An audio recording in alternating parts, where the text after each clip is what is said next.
Hey guys, Jen Glidden here. Welcome to Affiliate Marketing 101.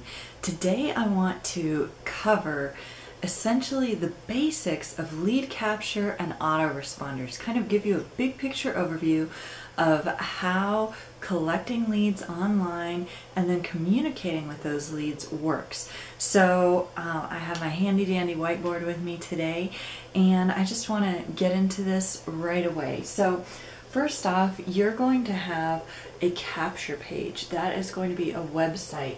Usually that page has some sort of text, and it may or may not have a picture, and then you're going to have a box, maybe two boxes, for the most important thing is the email.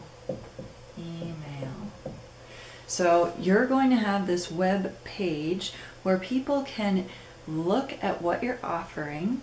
They see a headline, they're going to put their email in, okay?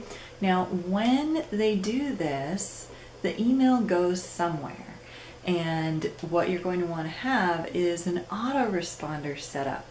So the autoresponder is actually another website that you don't have to create. Essentially, it's a service, so kind of like you go online and use Facebook or anything like that. It's an existing website. So there are a few. There's Aweber, GetResponse, SendReach. There are a few different autoresponders, and they provide a service. So you subscribe to a service, and essentially they're going to allow you to create what are called lists.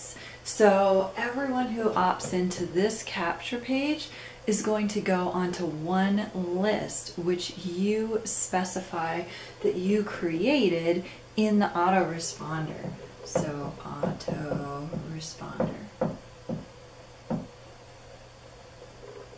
So they put their email in, it goes onto your list.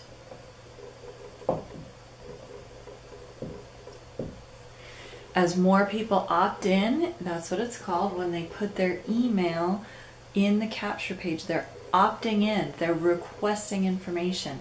Your list will grow. Okay, so now once you have emails or people who are interested in communicating with you on your list, what do you do with them? How do you communicate with them? And that's where the autoresponder comes in handy, because if you were to just collect all these emails into your personal email account, it would be a lot to keep up with as you start getting more and more people.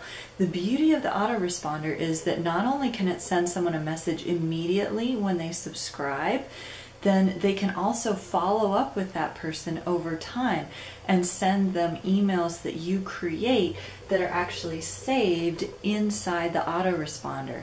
So the different services have different names for these things. It may be called follow-up, it may be called let's see, or just an autoresponder. Usually it's called follow-up. So in the autoresponder, you're going to want to have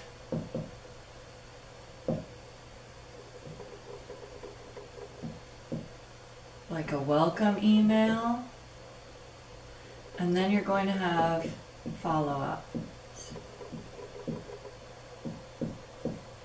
Depending on the company you're in, if you're in a company that you're helping promote, then oftentimes they will provide you with follow-up emails that you can use, that you'll just want to customize and make sure that your specific affiliate links and contact information are in those follow-up messages.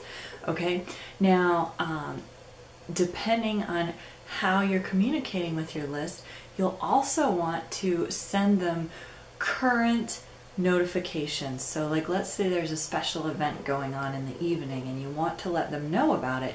Then what you'll do, those aren't going to be the follow-up sequence that everyone gets. They're going to be time sensitive, and so you're going to want to broadcast them. Broadcast, send a newsletter, those are some of the terms that the different services use. So there's broadcast, newsletter.